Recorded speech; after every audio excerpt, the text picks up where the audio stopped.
าวกสังโฆสังฆังนะมามินะโมตัสสะภะคะวะโตอะระหะโตสัมมาสัมพุทธัสสะ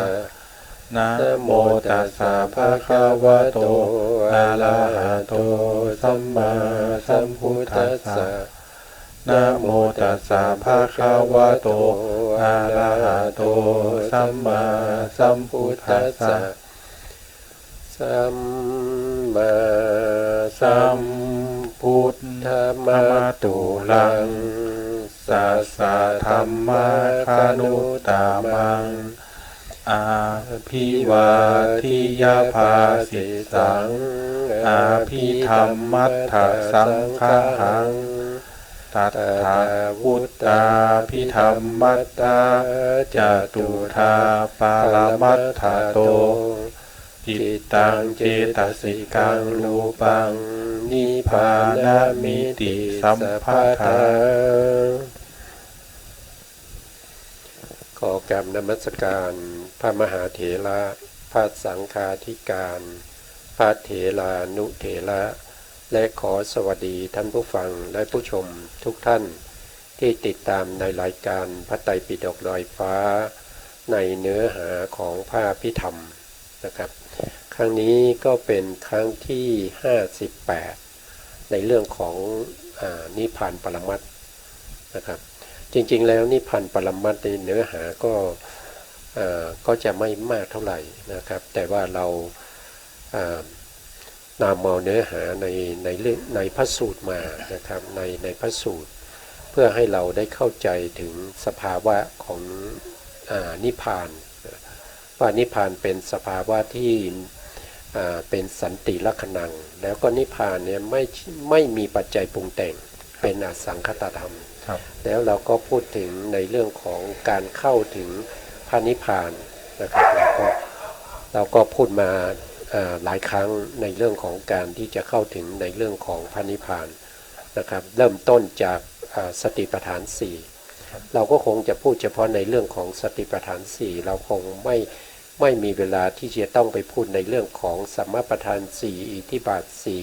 4โพชฌงค์7อินทรีย์5พละ5โพชฌงค์7แล้วก็อริยสัจ4หรือว่าในส่วนที่เป็นมรรคนะครับเร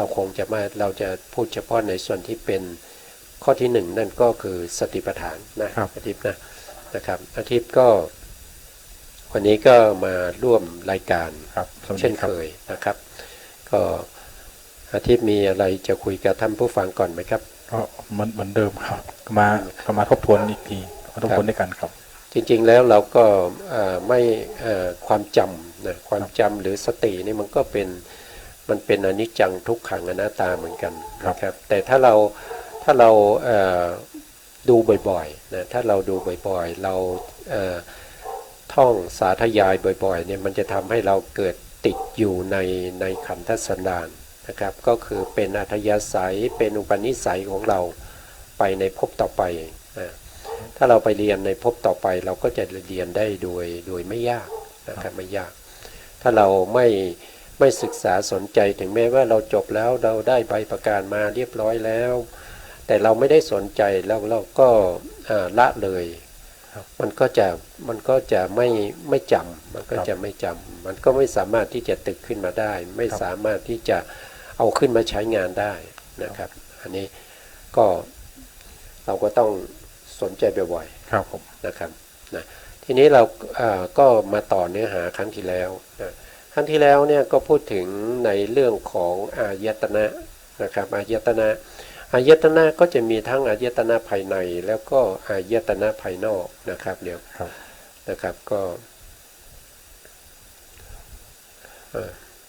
ตรงนี้ผมไม่ได้แก้ไม่ได้เพิ่มชื่ออาทิตย์นะครับไม่เป็นไรก็ตอนนี้ก็จะเอาไว้อยู่กันหน้านะครับผมวันนี้ไม่ทันครับวันนี้มาไม่ทันเวลาเกือบตัวเวลาครับก็จะมีอายตนะนะครับอายตนะก็จะมีภายในแล้วก็อายตนะภายนอกอย่างละ6เนาะอย่างละ6 ทีนี้อย่างละหกเนี่ยในธรรมานุปัสสนาสติปัฏฐานที่พูดถึงอายตนะครับในพระสูตรเนี่ยท่านพูดถึงเรื่องของสังโยชน์ด้วยนะครับท่านพูดถึงในเรื่องของสังโยชน์นะครับเพราะฉะนั้นก็อยากจะให้อธิพูดเรื่องของสังโยชน์ให้ท่านผู้ฟังได้รับทราบนะครับสังโยชน์นี่มีอยู่10อย่างนะครับตามมันจะมี2ในตามในพระสูตรกับในพระธรรมนะครับต้องพูดถึงในพระสูตรก่อนนะครับมีอันที่หนึ่งก็คือกามราคะสังโยชน์นะครับธรรมชาติที่ผูกสัตว์ไว้โดยอาการที่ติดอยู่ในกามคุณอารมณ์นะครับตอนนี้คืออันที่สองนะครับตามในพระสูตรรูปราคะสังโยชน์คือธรรมชาติที่ผูกสัตว์ไว้โดยอาการที่ติดอยู่ในรูปประพบหรือรูปประชานนะครับต่อไปเป็นอันที่สามนะครับรูปราคะสังโยชน์คือธรรมชาติที่ผูกสัตว์โดยอาการที่ติดอยู่ในอรูปภพหรืออรูปฌานนะครับต่อไปอันที่สี่นะปฏิฆะสังโยชน์ธรรมชาติที่ผูกสัตว์ไว้โดยอาการที่โกรธนะครับต่อไปเป็นข้อที่5นะครับมานะสังโยชน์คือธรรมชาติที่ผูกสัตว์ไว้โดยอาการที่เย่อหยิ่งถือตัวนะครับต่อไปเป็นสังโยชน์ข้อที่6นะครับสังโยชน์ทิฏฐิสังโยชน์คือธรรมชาติที่ผูกสัตว์ไว้โดยอาการที่มีความเห็นผิดนะครับต่อไปเป็นสังโยชน์ข้อที่7นะครับศีลพัตตปามาสสังโยชน์คือธรรมชาติที่ผูกสัตว์ไว้โดยอาการที่ปฏิบัติผิดนะครับต่อไปเป็นสังโยชน์ข้อที่8นะครับวิจิกิจฉาสังโยชน์คือธรรมชาติที่ผูกสัตว์ไว้โดยอาการที่สงสัยลังเลใจในสิ่งที่ควรเชื่อนะครับต่อไปข้อที่9นะอุทธัจจะสังโยชน์คือธรรมชาติที่ผูกสัตว์ไว้โดยอาการที่ฟุ้งซ่านนะครับต่อไปข้อที่สังโยชน์ข้อที่10ข้อสุดท้ายนะครับอวิชชาสังโยชน์คือธรรมชาติที่ผูกสัตว์ไว้โดยอาการที่หลงโง่ไม่รู้ตามความเป็นจริงนะครับนี่เป็นสังโยชน์ข้อที่10ข้อของในพระสูตรนะครับครับแล้วในพระสูตรกับในอภิธรรมก็แตกต่างกันนิดหน่อยครับตามหน้าจอคอมพิวเตอร์ครับผมส่วนนี้เป็นพระสูตรครับส่วนนี้เป็นของพระอภิธรรมนะครับก็ถ้าเราเปรียบเทียบเราก็จะเห็นว่าข้อที่2กับข้อที่3ในพระสูตรเนี่ยนะครับถ้าเอามาในพระอภิธรรมก็จะเหลือข้อเดียวครับแต่ข้อเดียวคืออะไรครับเป็นภาวะราคะสังโยชน์ครับยุบเหลือข้อเดียวครับไม่เอารูปปราคะกับรูปปราคะรวมกันนะครับเป็นภาวะราคะสังโยชน์ครับผมแล้วก็จะมีตามในพระธรรมจะมีเพิ่มมาอีกนะครับมีอิจฉาสังโยชน์นะครับคือข้อที่8ในอภิธรรมครับแต่ในพระสูตรไม่มีในพระสูตรไม่มีนะครับแต่ในอภิธรรมเนี่ยธรรมชาติเขาเป็นยังไงครับธรรมชาติที่ผูกสัตว์ไว้โดยอาการที่อิจฉาในคุณงามความดีของผู้อื่นครับผมต่อไปเป็นสังโยชน์ที่มีในพระธรรมนะครับจะไม่มีในพระสูตรคือสังโยชน์ข้อที่9ของอภิธรรมนะครับมัชฌริยสังโยชน์คือธรรมชาติที่ผูกสัตว์ไว้โดยอาการที่ตนีหวงแหนในสมบัติหรือคุณความดีของผู้อื่นนะครับของตนโทษครับผมแล้วก็มีอีกข้อหนึ่งในพระสูตรมีแต่พระธรรมไม่มีอันนี้เราก็เป็นข้อที่9ของพระสูตรข้อ9สูตรแต่พระธรรมไม่มีนะอุทธัจจะสังโยชน์ชื่อว่าอุทธัจจะสังโยชน์ธรรมชาติที่ผูกสัตว์ไว้โดยอาการที่ฟุ้งซ่านนะครับแต่พระธรรมไม่มีในพระสูตรไม่มีในพระธรรมไม่มีแต่ในพระอภิธรรมไม่มีครับผมลงไปนิดหน่อยนะครับก็อันนี้ก็คือสังโยชน์นะครับสังโยชน์10นะสังโยชน์10สังโยชน์10เนี่ยก็มาเกี่ยวข้องกันในเรื่องของอายตนะอย่างไรนะครับในพระสูตรเนี่ยท่านก็พูดถึงเอาไว้นะครับเพราะฉะนั้นเราก็กลับไปดูพระสูตรนะครับไปดูพระสูตรนะครับตรงในพระสูตรนี้ผมก็ได้นำมาจากในเดี๋ยวนะครับนำมาจากเห็นหรือเปล่าในก็มาจากสุตตันตปิฎกนะครับทีฆานิกายมหาวรรคนะครับ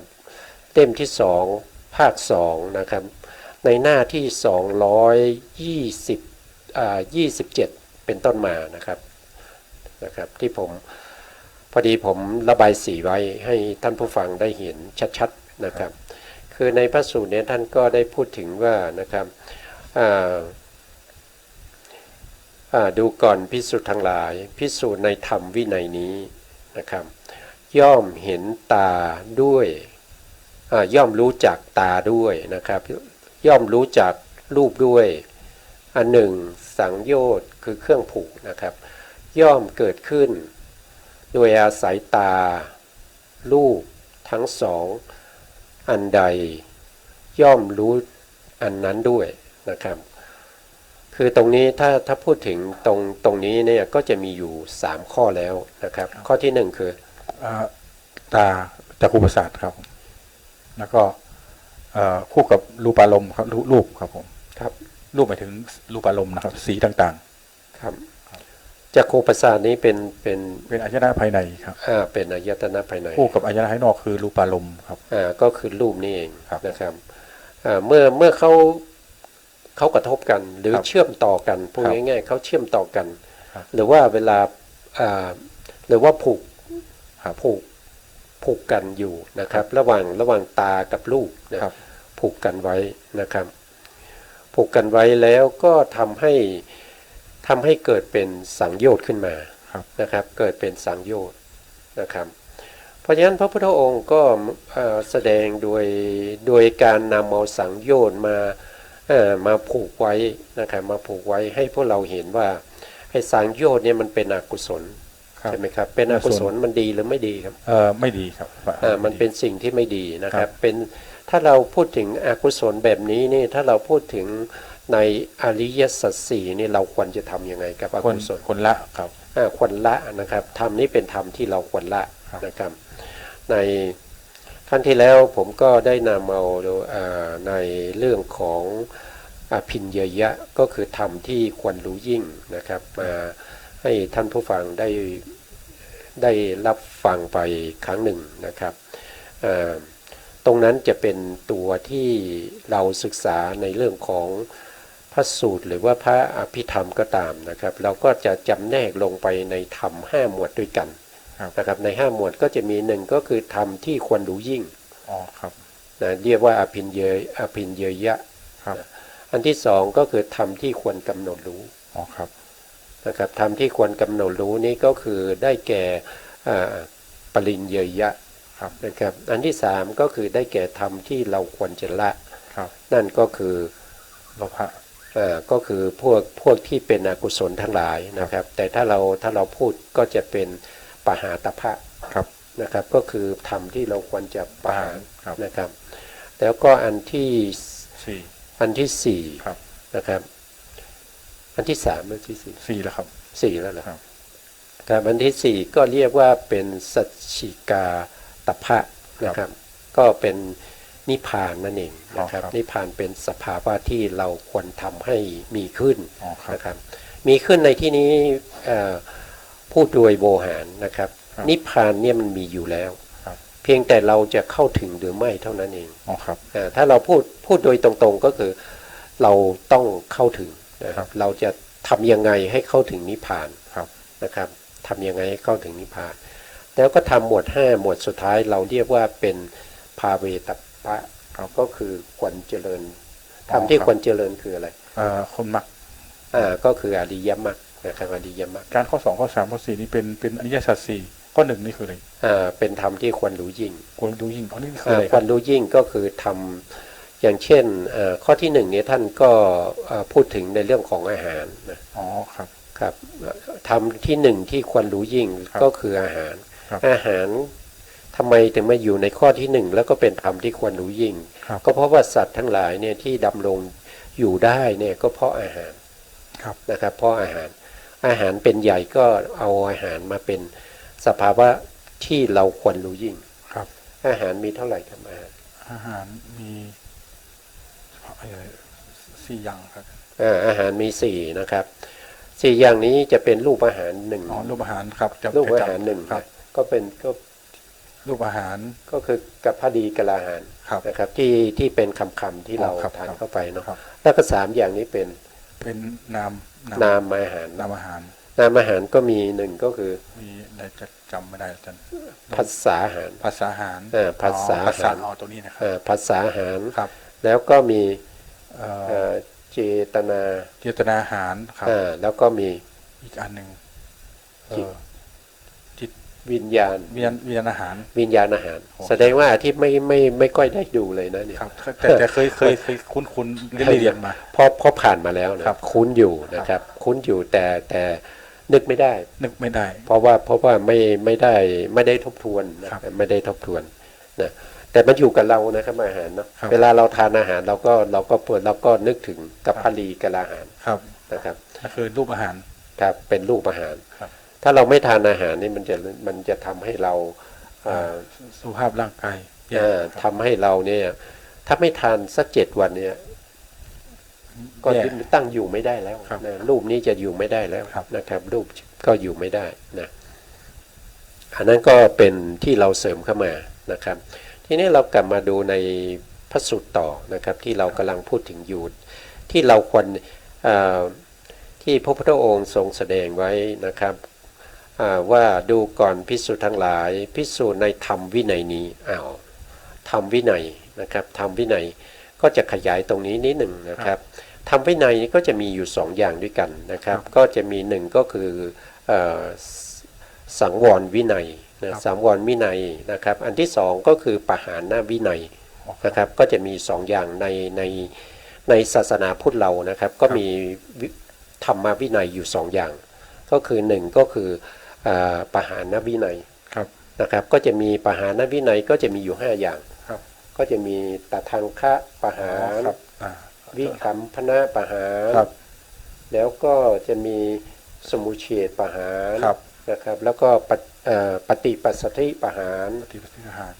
นิสรณะปหาร นิสรณะ ก็จะมีอยู่5 อย่าง ครับ นะครับก็เรียกว่าเป็นธรรมที่เป็นควรทำให้มันมีขึ้น ครับ นะครับ ก็เรียกว่าเป็นปหานวินัย ครับ นะครับ และอีกอันหนึงก็คือสังวรวินัย ครับนี่หมายถึงศีลด้วยนะ สังวรวินัยก็คือ1ก็คือได้แก่ศีลสังวรที่คุณว่านะมันถูกแล้วนะสังวรศีลสังวร ครับแล้วก็นะครับ ศีล ศีลสังวรแล้วก็ อะไรนะจุติหรือ สติ สติอ๋อสติ สติสังวร สติสังวรญาณสังวรขันติสังวรกริยาสังวรมี ครับ 5 อย่าง ก็จะมี5 อย่างสังวรก็จะมี5 อย่างปหานะก็จะมี5 อย่าง อ๋อครับ นะครับ ก็จะในธรรมวินัยนี้นะครับ ก็จะมีอยู่เรื่องของธรรมวินัยก็จะมีอยู่2 อย่างด้วยกันนะครับนะก็จะมีอย่างนี้นะครับตัวนี้ทีนะครับว่าในส่วนที่1นะครับก็พูดถึงในเรื่องของสังวรวินัยนะสังวรวินัยก็จะมี1ก็คือศีลสังวรนะอันนี้ต้องมีศีลนะครับ ศีลที่เป็นปาติโมกข์ก็จัดอยู่ในนี้เป็นศีลไม่ว่าจะเป็นศีล5ศีล8ศีล10ของสามเณรหรือว่า227ของพระภิกษุ ครับ หรือว่าเป็นของพระภิกษุณีก็311 300 นะครับ311ก็จะอยู่ในเรื่องของศีลสังวรนะสติสังวรเนี่ยก็จะมีสตินี้ก็คือสังวรไปในทางตา ครับ นะครับเวลาเราเห็นแล้วทำยังไงสังวรยังไงสังวรแปลว่าปิดกั้น อ๋อครับ ปิดกั้นเพราะฉะนั้นเราเห็นแล้วทำยังไงไม่ให้ใจเป็นอกุศล ครับผม นะครับไม่ให้ใจเป็นอกุศลแต่ตรงนี้ลักษณะที่พระพุทธองค์ทรงแสดงตรงนี้ย่อมรู้จากตา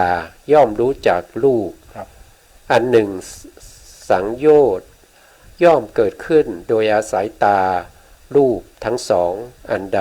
ย่อมรู้จักอันนั้นด้วย ครับ นี่แสดงว่าเมื่อเห็นแล้วเป็นไง มีสังโยชน์เกิดขึ้น ไม่สังวร อ๋อไม่สองวันอ๋อครับ เขาไม่สังวรเมื่อไม่สังวรทางตาใช่ไหมค ครั รับ บพอตาเห็นแล้วก็เกิดเป็นสังโยชน์ ครับ นะครับสังโยชน์ตรงนี้ก็จะมีถึง10 อย่างเนาะ 10 อย่างครับ อย่างแรกเลยถ้าเห็นแล้วก็ยินดีนะเราเรียกว่าอะไร ยินดีพอใจเราเรีย กาก ม ว่า ราคะสังโยชน์ครับคือธรรมชาติที่ผูก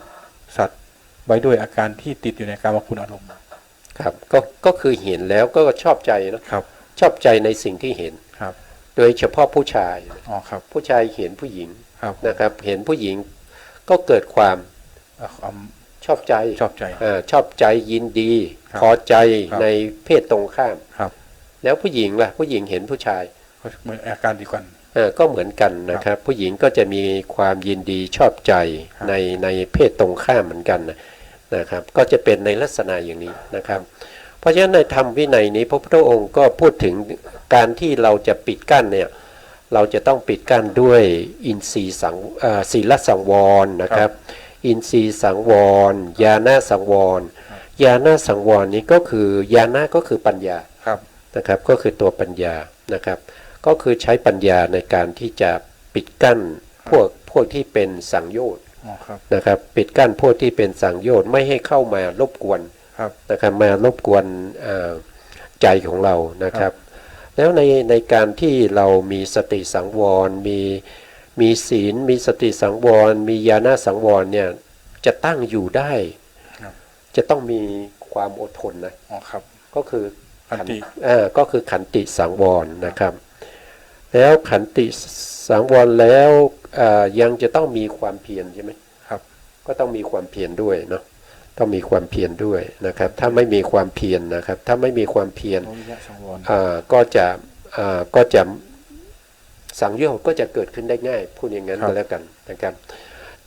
แต่สมมุติว่าถ้ามันเกิดขึ้นแล้วเนี่ยนะครับถ้ามันเกิดขึ้นแล้วเนี่ยในขณะนั้นเนี่ยเราต้อง รู้จักอาจารย์ ต้องรู้จักด้วยนะครับ ถ้ามันเกิดขึ้นแล้วอย่างเช่นการมัดราคาสังโยชน์ที่มันเกิดขึ้นในใจ เราไม่รู้จักมันเนี่ยมันจะเป็นยังไง ก็ไปตามมัน กิเลสนะครับ มันก็จะเป็นธาตุของ ครับ การมัดราคาสังโยชน์ ครับผม กว่าจะรู้อีกทีก็ผ่านไปตั้งนานแล้ว ครับ บางทีเป็นวันนะครับ นะครับบางทีเป็นวัน2 วันนะกว่าเราจะรู้ว่าโอ้นี่มันเป็นกิเลสเป็นสังโยชน์ ครับ นะครับเป็นสังโยชน์มันผูกเราไว้นะครับ มันผูกเราไว้ที่ไหนที่รูปอ่ะ ครับ ตาเราเห็นรูปนะมันก็ผูกตากับรูปติดกันนะครับ ครับ ผูกตากับรูปติดกัน จึงเรียกว่าเป็นสังโยชน์ ครับ นะครับเพราะว่าสังโยชน์เนี่ยเขาเป็นเครื่องผูก ครับผม นะอันนี้ก็เราต้องรู้จักตาด้วย ทีนี้ตานี่ที่พอจะอธิบายได้ไหมว่าตานี่มันคือภาษาทรูปเนี่ยมันคือยังไง ตาก็คือประสาทจักขุประสาทนะครับผมจักขุประสาทองค์ธรรมได้แก่จักขุประสาท เดี๋ยวผมเอารูป ครับ ที่พูดไปผมจะเอารูปให้ ครับประสาท ให้ดูนะครับ ครับ ก็คือตัว ครับ นี้ใช่ไหมครับ ตาจะเห็นรูปอย่างเดียว จะไปดมกลิ่นก็ไม่ได้จะไปมีต้องรู้แต่รูปอารมณ์อย่างเดียวสีต่าง ก็คือคู่นี้นะ ๆครับคู่นี้ครับ เออ มีคู่ครับ ก็คือจักคู่กับ รูปอารมณ์ครับ ครับ แล้วก็ แล้วก็โสตประสาทนี่คู่กับสัทธารมณ์ ครับ ครับคานาประสาทนี่คู่กับคันธา คันธาลม คันธารมณ์ครับผมกินต่างๆ แล้วก็อะไรเนี่ยชิวหาประสาทคู่กับรสารมณ์ครับรสต่างๆ แล้วก็กายประสาทนะครับ คู่กับพัดโพธพารมณ์นะครับมีเย็นร้อนอ่อนแข็งหย่อนตึงนะครับ ครับพวกนี้มันจะผูกติดกันเนาะ ผูกติดกันเป็นคู่ มันผูกติดกันเป็นคู่ จะไปรู้อย่างอื่นก็ไม่ได้ต้องรู้ของตัวเองครับจะ ครับ เข้าตัวเองดูตัวเองครับ การที่เขาผูกติดกันพระพุทธองค์จึงยกเอาสังโยชน์ ครับ สังโยชน์มาแสดงร่วมด้วย ครับ นะครับมันมาร่วมอยู่ ครับ ในพระสูตรนี้ด้วย อ๋อ นะครับวันนี้เราก็รู้จักตาพอคร่าวๆนะครับว่าตาคือประสาทชนิดหนึ่งนะครับ เป็นความใสของมหาพุทธรูป ครับ นะครับของมหาพุทธรูปที่สามารถจะรับรู้รูปารมณ์ได้ สีต่างๆ นะครับ ครับ รูปารมณ์ ครับ ก็คือสีต่างๆนะครับไปกระทบกับความใสของมหาพุทธรูป ครับ ตรงความใสของมหาพุทธรูปเราจะเรียกว่าเป็นตา จั เป็น กขุ จัก ประ ขุ สาท ประสาทนั่นเองนะครับ เมื่อเกิดขึ้นแล้ว2 อันนี้กระทบกันแล้ว ครับ เกิดความยินดี ครับ นะครับเกิดความยินดีพระพุทธองค์ก็ยกเอาสังโยชน์มานะความยินดีของสังโยชน์นั้นเราก็จะเรียกว่าเป็นกามมาราคะสังโยชน์ ครับดีๆพอใจเนี่ย ครับ แล้วถ้าเกิดว่าเห็นเห็นคนที่เราไม่ชอบครับ อันนี้เป็นปฏิฆะแล้วครับเป็นสังโยชน์เหมือนกันแต่เป็นปฏิฆะครับโทของเขาแก่โทสะมูลจิตสองปฏิฆะสังโยชน์ปฏิฆะสังโยชน์ครับธรรมชาติที่ผูกสัตว์ไว้โดยอาการที่โกรธครับโดยอาการที่โกรธนะครับคือเราไปพบกับคนที่เราไม่ชอบใจหรือว่าเคยเป็นศัตรูกันพูดง่ายๆนะครับเคยเป็นศัตรูกันหรือว่าเป็นคู่อริกันก็แล้วกันนะครับเมื่อเราไปเห็นนะครับเราก็ไม่ชอบใจนะครับหรือว่าบางครั้งเนี่ยเห็นเพื่อนเรานะครับที่เราชอบใจเนี่ยไปทำคุณประโยชน์ให้แก่คนที่เราไม่ชอบครับก็เกิดความรู้สึกเป็นอิจฉาก็เกิดความรู้สึกเป็นอิจฉาก็ไปอยู่ที่ไหนอิจฉานี่อยู่ในสังโยชน์ข้อที่8นะครับข้อที่8ในฝั่งที่เป็นของพระในพระธรรมครับนะครับนะก็จะเป็นอย่างนี้นะครับเพราะฉะนั้นพระสูตรที่พระพุทธองค์ทรงแสดงเนี่ยก็จะมีความหมายหลายอย่างที่ซ่อนอยู่ในพระสูตรนะเราจะให้รู้จริงๆเราอ่านแล้วเราจะไม่เป็นมิจฉาทิฏฐิเนี่ยเราจะต้องเอาพระอภิธรรมเนี่ยมาเทียบนะครับมาวางไว้ใกล้ๆนะครับในการที่เราจะเปิดหาดูว่าตาคืออะไรนะครับเพราะว่าพระพุทธองค์ทรงแสดงย่อมรู้จักตานะครับบางคนยังไม่รู้จักตาใช่ไหมครับยังไม่รู้จักตาที่รู้ว่าตาที่เป็นตาเนื้อที่เป็นมังสะจักษุเนี่ยอย่างนี้นะไม่เกี่ยวกับตรงนี้นะครับไม่เกี่ยวกับตรงนี้แต่ตรงนี้นี่หมายถึงตัวที่เป็นประสาทตาที่เป็นความใสของมหาพุทธรูปที่สามารถจะรับรูปได้ครับตัวรับรูปตัวที่จะรับรูปตรงนี้ก็ไม่ใช่เป็นรูปคนรูปบ้านรูปศาลานะครับตรงนี้หมายถึงสีต่างๆตรงนี้หมายถึงสีต่างๆนะครับนะเราก็ต้องเข้าใจอย่างนี้นะครับเพราะว่าเราอ่านพระสูตรแล้วเราจะได้เกิดความเข้าใจแล้วก็สามารถจะนำเอาพระสูตรไปประพฤติปฏิบัติให้เข้าถึงพระนิพพานนะครับเนาะนะครับอันนี้ก็จากข้อที่1นะครับก็คือเราต้องรู้จักตานะครับข้อที่2เราต้องรู้จักรูปข้อที่3เนี่ยเราต้องรู้จักสังโยชน์นะครับสังโยชน์ที่อาศัยตาและก็อาศัยรูปอันใดอันหนึ่งเกิดขึ้นนะครับอันใดอันหนึ่งนะครับเกิดขึ้นอันนี้ก็3ข้อแล้วนะต่อไปก็จะเป็นข้อต่อไปนะครับอันหนึ่งความที่สังโยชน์อันยังไม่เกิดขึ้นย่อมเกิดขึ้นด้วยประการใดย่อมรู้จักประการนั้นด้วยอันนี้คือข้อที่4นะครับท่านบอกว่าท่านตัดไว้นะครับเราก็พูดบอกก็จริงๆแล้วก็น่าจะพูดให้ใช้ศัพท์ให้ตรงนะครับเนาะข้อนี้ก็เป็นข้อที่พระพุทธองค์ทรงตรัสไว้นะครับว่าอันหนึ่งสังโยชน์ที่ยังไม่เกิดขึ้นย่อมเกิดขึ้นด้วยประการใดย่อมรู้ชัดในประการนั้นด้วยนะครับทีนี้เราจะรู้ชัดด้วยยังไงที่ยังไม่เกิดขึ้นที่ยังไม่เกิดขึ้นย่อมเกิดขึ้นนั่นแสดงว่าเราเห็นอะไรตรงนี้เราเห็นยังไม่เกิดขึ้นแล้วเกิดขึ้นในขณะที่เกิดขึ้นเนี่ยความที่เขาเกิดขึ้นเราเห็นอะไรถ้าพูดถึงในเรื่องของอริยสัจสี่เราเห็นอะไรเกิดขึ้นเกิดขึ้นเกิดอะไรสมุทัยดิสมุทัยครับสมุทัยอันนี้ถ้าว่าโดยอริยสัจสี่ก็คือสมุทัยนะครับสิ่งที่เขากำลังเกิดเนี่ยนะครับเขากำลังเกิดขึ้นเนี่ยความเกิดขึ้นนะครับความเกิดขึ้นในผมจำในพระสูตรได้แต่จำสูตรไม่ได้นะครับพระพุทธองค์แสดงไว้ว่า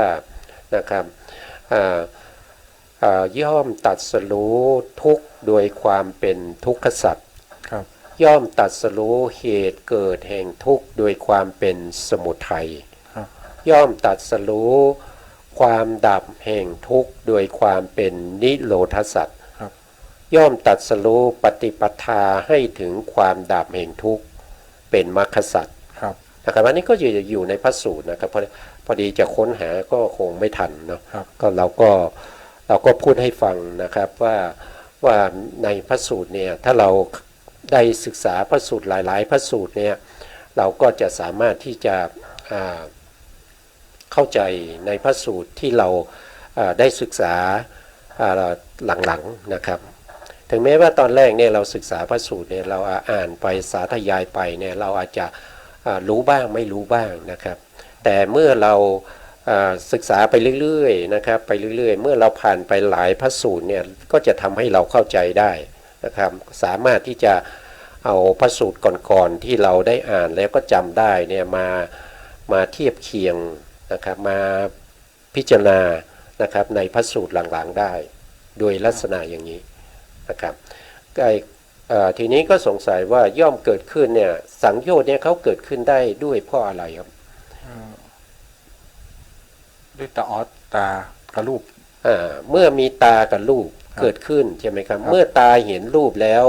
เราไม่ได้สังวร อ๋อครับ เราไม่ได้สังวรทางตา ครับ สังโยชน์ก็ต้องเกิดขึ้น ครับ ใช่ไหมครับหรือถ้าเราพูดโดยวิถีเนี่ยวิถีเนี่ยที่สังโยชน์จะเกิดขึ้นเนี่ยสังโยชน์ที่เราพูดถึงเป็นตัวเจตสิกหมดเนาะ ครับผม ใช่ไหมครับเป็นเจตสิกหมดแล้วเจตสิกเนี่ยเขาจะเกิดที่ไหนเราเรียกสังโยชน์เนี่ยเขาจะเกิดในจิตประเภทไหน จิตอกุศล เขาจะเกิดในอกุศลจิตและอกุศลจิตเนี่ยเขาทำหน้าที่อะไรในวิถี ทำหน้าที่ชาวนะ ทำหน้าที่ชาวนะ ครับ นะครับทำหน้าที่ชาวนะเพราะฉะนั้นชาวนะที่เป็นอกุศลจะเกิดขึ้นได้เนี่ย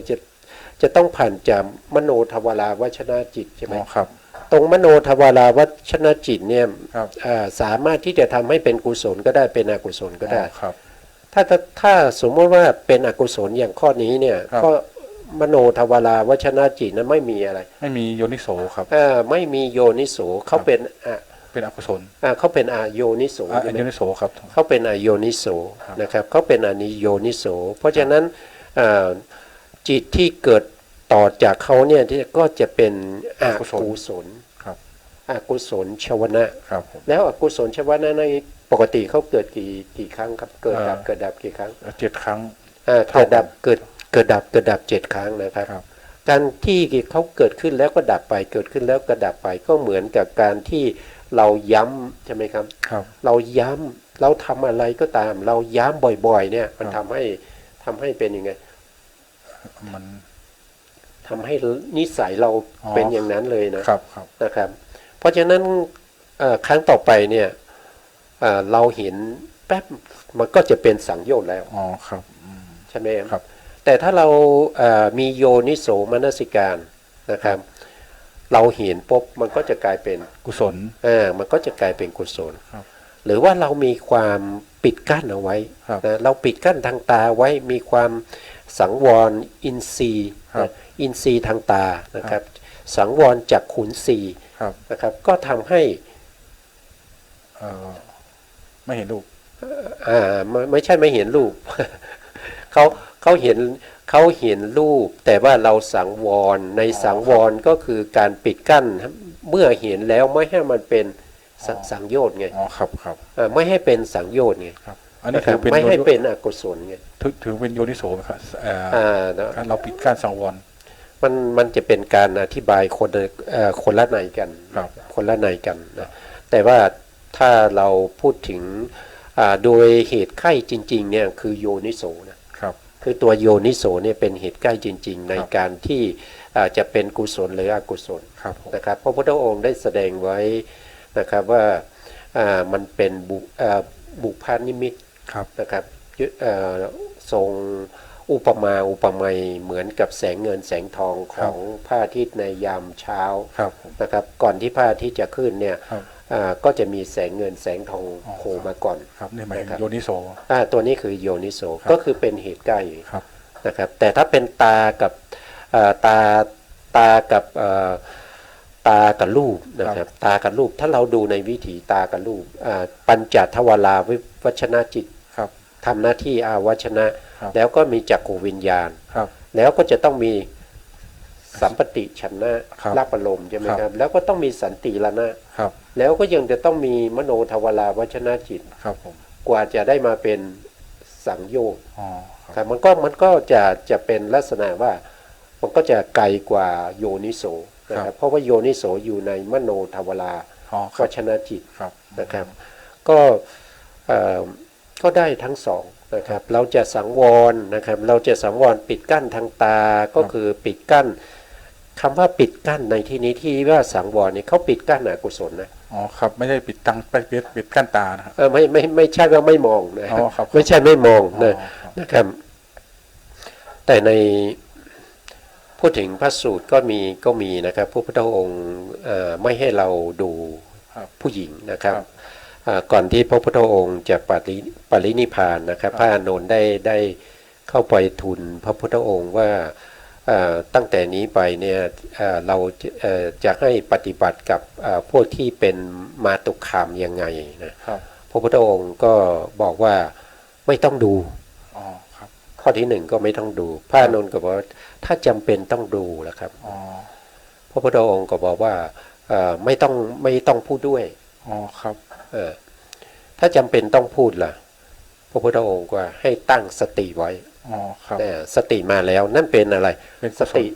สังวร สติสังวร สติสังวรนะครับ ครับ สติสังวรก็คือไปปิดกั้นอกุศล อกุศล อกุศลก็ในที่นี้พระพุทธองค์แสดงโดยความเป็นสังโยชน์ใช่ไหมค ค รั รั บบ ถ้าเป็นอกุศลเนี่ยมันมีตั้งมีกี่กองเลยทั้งหม อ ด กุศลอกุศล อกุศลมีเท่าไหร่ครับ อกุศล 9 กองนะ เก้า 9 กองมันมีตั้งแต่อาสวะใช่ไหมครับ ครับ อาสวะโยคะเอ่อ โอคะโยคะ มีอะไรบ้างครับอาทิต อา ย์ สวะโอคะโยคะคันทะแล้วก็อุปทาน นิวรณ์อนุสัย แล้วก็สังโยชน์กุศลกิเลสตัวสุดท้ายเก้าตัว ก็มี48 9 กองนะครับมี9 กอง 9 กองนี้เป็นอกุศลนะเป็นสภาวะธรรมที่เราจะต้องละนะครับเราจะต้องละนะครับ9 กองนี้เราจะต้องละมันนะครับก็จะมีอยู่9 กองนะครับ9 กองนี้จำเป็นที่เราจะต้องละนะครับ เมื่อเกิดขึ้นบางคนเนี่ยจะสงสัยนะครับเมื่ออย่างที่เราปฏิบัติในเรื่องของวิปัสสนานะครับวิปัสสนาจารย์ท่านก็จะพูดว่านะครับเมื่อมีความยินดีพอใจเกิดขึ้น ครับ เราก็ให้ส่งจิตไปดูถึงความยินดีพอใจว่าความยินดีพอใจนั้นมีลักษณะเป็นอย่างไร ครับ นะครับถามว่าตรงนี้เนี่ยที่ส่งใจไปดูเนี่ย ครับ ไปดูความยินดีเนี่ย ครับ เราไม่ได้ละอกุศลไม่ได้ละความยินดีใช่ไหม ไม่ได้ละครับ จะไปดู จิตเนี่ยมันมีอารมณ์ได้อย่างเดียวนะที่ อ๋อครับ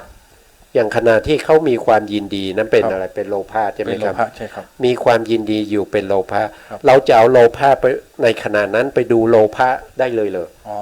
เอาโลภะไม่ได้ครับเอากุศลที่อยู่ข้างหลังไปดูข้างหน้า ที่ ครับ ที่เกิดแล้วดับไปแล้ว ครับเพราะฉะนั้นตัวที่จะไปดูในเรื่องของความยินดีพอใจที่มันเกิดในจิต ครับ ไม่ใช่ตัวโลภะนะครับ ไม่ใช่ตัวยินดีนะครับ แต่มันจะเป็นวิถีใหม่ ครับจะ ทีนี้วิถีใหม่ที่เข้าไปดูเนี่ยจะเป็นอะไร เป็นกุศล เป็นกุศลนะครับ ครับ เป็นกุศลนะครับ ที่เข้าไปดูสภาวะของความยินดีพอใจของโลภะ ครับ ที่เกิดขึ้นจากการที่เราเห็น ครับ ผู้หญิง ครับ นะครับพูดง่ายๆเราเห็นผู้หญิงแล้ว ครับ เรายินดี ครับ พอเรารู้สึกว่าเราเกิดความยินดีกับผู้หญิงคนนี้ ครับ นะครับ เราก็ไม่ต้องไปรีบไปละ ครับ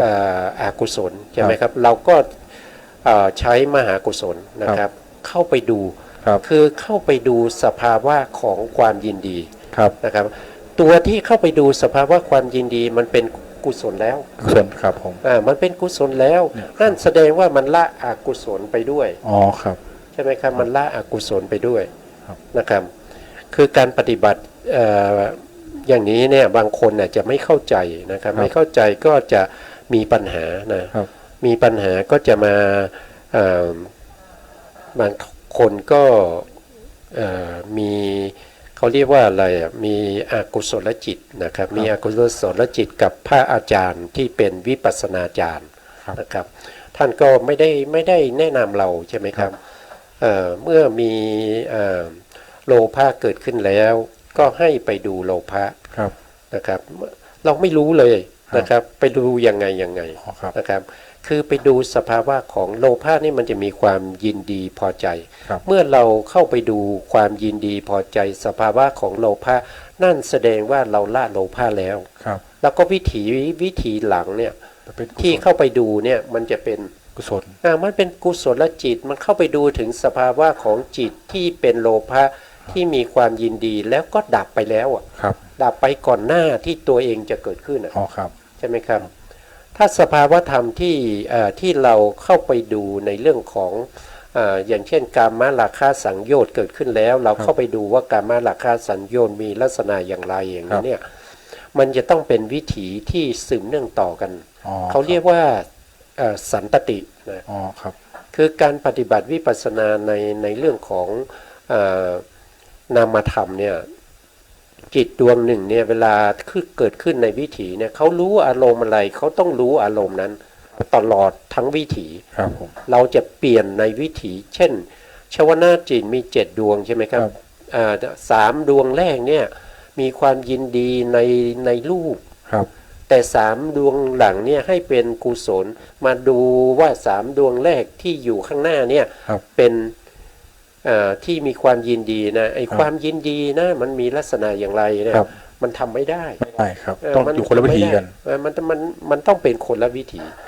นะครับเพราะฉะนั้นในขณะที่เราเข้าไปดูถึงพูดง่ายๆกิเลสก็แล้วกันนะกิเลสที่มันเกิดขึ้นในใจของเราเนี่ยที่เราเข้าไปดูเนี่ยในขณะที่เราเข้าไปดูเนี่ยมันก็จะเป็นกุศลใช่ไหมชาวนามันเป็นกุศลนั่นแสดงว่าเราละอกุศลด้วยในขณะนั้นนะครับในขณะนั้นเราละอกุศลด้วยนะครับเปลี่ยนจากสิ่งที่ไม่ดีเป็นสิ่งที่ดีเปลี่ยนจากสิ่งที่เป็นอกุศลมาเป็นกุศลแล้วอันนี้ถ้าเราพูดไปเนี่ยก็จะอยู่ในเรื่องของสัมมาประธานนะครับสัมมาประธานก็พูดถึงในเรื่องนี้ถ้าอกุศลเกิดขึ้นแล้วเนี่ยเราต้องมีความพยายามที่จะละอกุศลใช่ไหมครับถ้าอกุศลที่ละไปแล้วแล้วก็ต้องปิดกั้นไม่ให้อกุศลเกิดขึ้นอีกข้อ2นะครับแล้วก็กุศลที่ยังไม่เคยเกิดขึ้นก็ต้องพยายามทำให้เกิดขึ้นไม่เกิดกุศลกุศลไม่เกิดกุศลที่ยังไม่เคยเกิดต้องพยายามทำให้เขาเกิดขึ้นเมื่อเขาเกิดขึ้นในใจของเราในใจของเราแล้วเราต้องพยายามรักษาแล้วก็ทำให้เจริญขึ้นเจริญยิ่งขึ้นไปอันนี้ก็คือสัมมาประธาน4นะครับก็อยู่ในโพธิปักขิยธรรมเหมือนกันแต่เป็นธรรมหมวดที่2นะครับก็ว่าเราไม่ได้พูดถึงแต่ก็พูดถึงแล้วนะครับพูดถึงแล้วหมวดที่ธรรมหมวดที่1เราเรียกว่าสติปัฏฐาน4ใช่ไหมนะครับหมวด2ก็คือสัมมาประธาน4นะครับก็พอดีเกี่ยวเนื่องกันนะครับก็เลยอธิบายให้เราท่านที่ยังสงสัยนะครับได้เข้าใจนะครับว่าในขณะที่เราเจริญในเรื่องของสติปัฏฐาน4นะครับที่เรารู้ในเรื่องของกุศลที่เกิดขึ้นในใจของเราแล้วเราก็รู้นะครับนั่นก็แสดงว่าเราปฏิบัติในเรื่องของสัมมาประธาน4ไปด้วยนะครับไปด้วยกันนะสามารถประทาน4อิทธิบาท4เพราะนี้มันก็จะมีส่วนที่ประกอบอยู่ในวิถีจิตพวกนี้นะถ้าเราศึกษาโดยละเอียดเนี่ยเราก็จะเห็นว่าเวลาที่เราเจริญในเรื่องของสติปัฏฐาน4เรื่องกายานุปัสสนาสติปัฏฐานนะครับในขณะนั้นน่ะเราก็เจริญในเรื่องของโพชฌงค์7ไปด้วยโพชฌงค์7ก็จะมีอยู่ในนั้นด้วยนะครับนะเนี่ยอันนี้เป็นสภาวธรรมที่มันเกิดขึ้นนะครับแต่ว่าการที่พระพุทธองค์ทรงแสดงไว้มากมายนะครับไว้มากมายก็เพราะอะไรก็เพราะว่า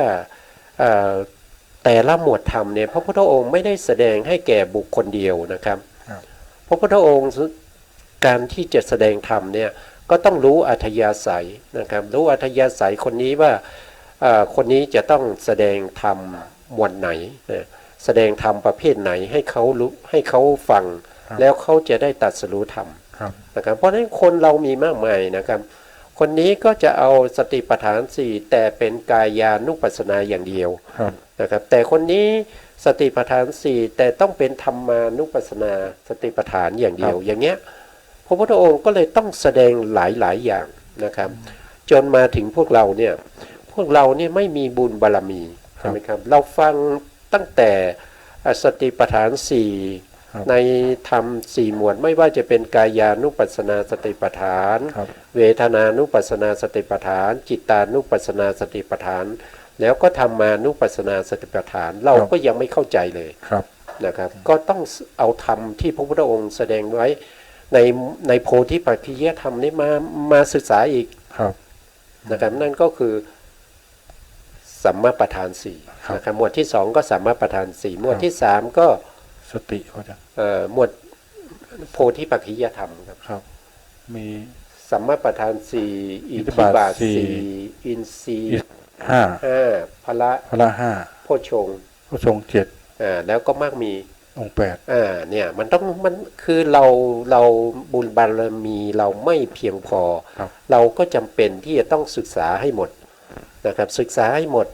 นะครับการที่เราศึกษาให้หมดเนี่ยก็เป็นการสร้างอุปนิสัยนะครับสร้างอัธยาศัยสร้างความเคยชินนะครับในสภาวธรรมพวกนี้ถ้าเราได้ไปฟังธรรมจากพระพุทธเจ้าในอนาคตเนี่ยเราก็สามารถตรัสรู้ธรรมได้ อ๋อครับ โดยง่าย ครับที่ผ่านมาที่เรียนมาก็คือเรียนทีอย่างก็รู้ทีละอย่าง แต่ไม่รู้ว่ามันสัมพันธ์กันด้วยครับ ครับมันสัมพันธ์กันด้วยครับเพราะสิ่งที่พระพุทธองค์แสดงแล้วสิ่งที่พระพุทธองค์ทรงตรัสแล้วเนี่ยเป็นสิ่งที่ชอบแล้ว ครับ นะครับถูกต้องแล้วนะครับไม่ต้องไปที่จะไม่ต้องไปแก้ ครับ นะครับไม่ต้องไปเพิ่มเติมเสริมแต่ง ครับ นะครับเพราะว่ามันเป็นธรรมที่สมบูรณ์ในตัวแล้ว ครับ มันบริบูรณ์อยู่แล้ว ครับ นะครับเพราะฉะนั้นเราเพียงแต่ศึกษาตาม อ๋อ นะครับ ครับ เราเพียงแต่เรียนตามเท่านั้นเอง ครับ นะครับต่อไปนะครับต่อไป ใน นะ ข้อหนึ่ง พูดข้อนี้ก็คือเราก็ต้องรู้ว่าสังโยชน์นี้มันเกิดขึ้นอย่างไรนะครับข้อที่ผ่านไปนะครับว่าย่อมเกิดขึ้นด้วยประการใดย่อมรู้จักประการนั้นด้วยนะครับย่อมรู้จักประการนั้นด้วยนะครับในข้อต่อไปนะครับในข้อต่อไปอันหนึ่งความที่ละสังโยชน์ที่เกิดขึ้นแล้วนะครับเสียได้ด้วยประการใดย่อมรู้ชัดประการนั้นด้วยนะอันนี้เขาพระพุทธองค์ให้ละแล้วนะให้ละสังโยชน์แล้วนะครับเมื่อเรารู้ตอนแรกเนี่ยที่เรารู้นะครับที่เรารู้จากตาเรารู้จากรูปแล้วเรารู้จากการเกิดขึ้นของสังโยชน์นะครับแล้วก็รู้จากการเกิดขึ้นของสังโยชน์นะครับแล้วนะครับรู้จักสังโยชน์คือ ครับข้อที่สาม เดี๋ยวอธิบายใหม่นะครับอธิบายใหม่นะครับหนึ่งก็คือให้รู้จักตาสองก็คือให้รู้จักรูปสามก็คือให้รู้จักสังโยชน์ที่อาศัยตาและก็อาศัยรูปนั้นเกิดขึ้นให้รู้จักเฉยๆนะครับอันนี้ถ้าเราไปเปรียบเทียบในเรื่องของ